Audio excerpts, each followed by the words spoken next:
a mercy flight for relatives of the victims of the St Albans school coach crash left for France tonight. As you may have heard on ITN, 7 people, 3 of them children, died when the coach left the road at Lédignan near Montpellier.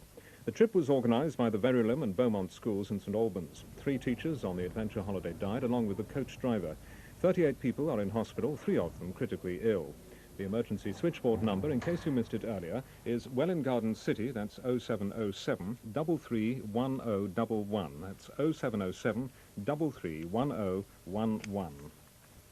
London is being invaded by poisonous foreign caterpillars. The pests normally inhabit boroughs along the banks of the Thames, where they've been brought onto ships.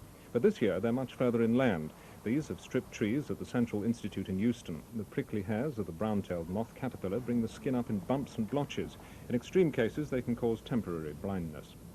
4 men were jailed today for the manslaughter of a former policeman. Robert Perry was shot at West Norwood in February last year during a raid on a DIY store. Today, the 4 raiders, all from South London, were told by Judge John Hazan that robbers who armed themselves could expect no mercy from the courts. Police investigating the murder of a man outside a South London pub say they still don't know why he was killed. The victim was a regular at the Artichoke near Camberwell Green. He was gunned down as he left just before closing time. Police are hunting 3 men who attacked and raped a 21-year-old woman as she walked in St James's Park with her boyfriend. He was held at knife point. The couple were also robbed. An attempt is underway to raise the roof of a new arena being built in London's Docklands.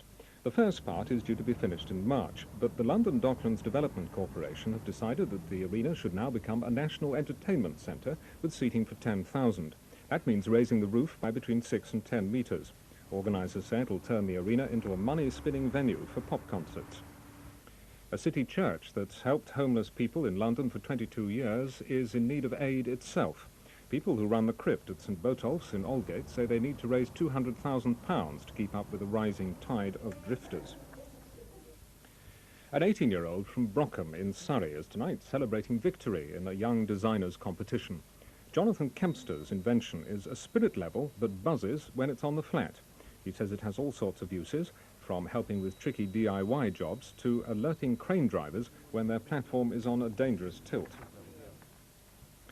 The National Jazz Centre in Covent Garden has been saved after the GLC agreed a £500,000 grant. The building work had been threatened by cash problems. Finally, a part of West London's heritage is being returned to the area after gathering dust for nearly 30 years. They're photographs from a unique archive saved from a dustbin in Hammersmith back in 1956. They were taken to the National Portrait Gallery, but because of a shortage of staff and money, processing didn't begin until recently. Already a portrait of novelist Charlotte Bronte had been found, possibly the only one in existence. 400 photographs had been given to the Archives Department in Hammersmith. And now, Thames weather. Tonight, staying dry and clear, a touch of ground frost in rural areas.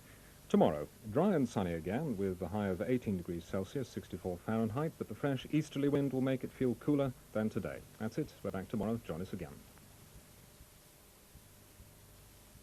Now, the final part of our film